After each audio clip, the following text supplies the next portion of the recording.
Thank you for joining us for our Seton Shrine virtual exhibit, a digital lesson where we will explore the stories from St. Elizabeth Ann Seton's past, here at the Seton Shrine in Emmitsburg, Maryland. Some of the artifacts in this series haven't been shown to the public for years.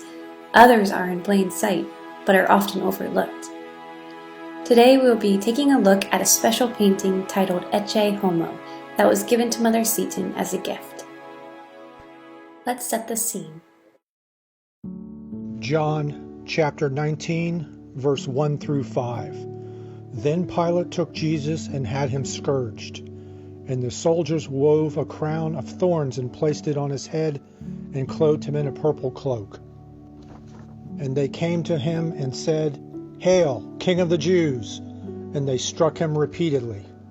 Once more Pilate went out and said to them, "Look, I am bringing him out to you so that you may know that I find no guilt in him." So Jesus came out wearing the crown of thorns and the purple cloak, and he said to them, "Behold the man."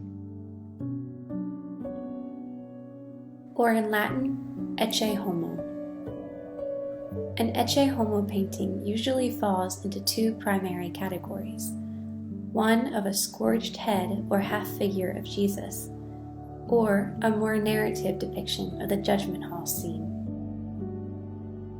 The Ecce Homo image and deeper meaning was held in great reverence by Mother Seton. We know from the archived artifacts that Mother Seton had an Ecce Homo medal on her personal rosary and a small Ecce Homo medallion on a wooden stand. Mother Seton must have found great strength in the Ecce Homo image and meaning during her own struggles and challenges, as so frequently demonstrated in her writings. In an excerpt from an 1817 letter, Mother Seton wrote to her son William, "You know well enough that we must pass our course of trials with the rest of human beings. Those who have least of them are not the most enviable. For my part, I would like to think of all the pains I ever endured fully rewarded." In 2010, an Ecce Homo painting by Murillo was returned to St. Mary's Spiritual Center and Historic Site and is currently on display at Mother Seton's Paca Street home. It is believed the painting was a gift to Elizabeth Ann Seton from her husband William after a business trip to Europe.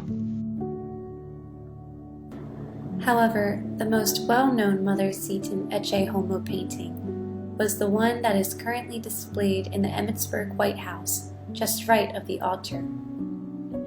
This painting is believed to have been a gift, most likely given to Mother Seton by the Felici family or the O'Conway family.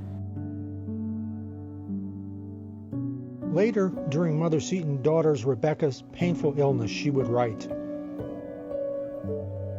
Rebecca up most of the night after her most simple but earnest devout preparation for communion with the Ecce Homo, at which she would look in silence when one would rather have wished her to turn to rest.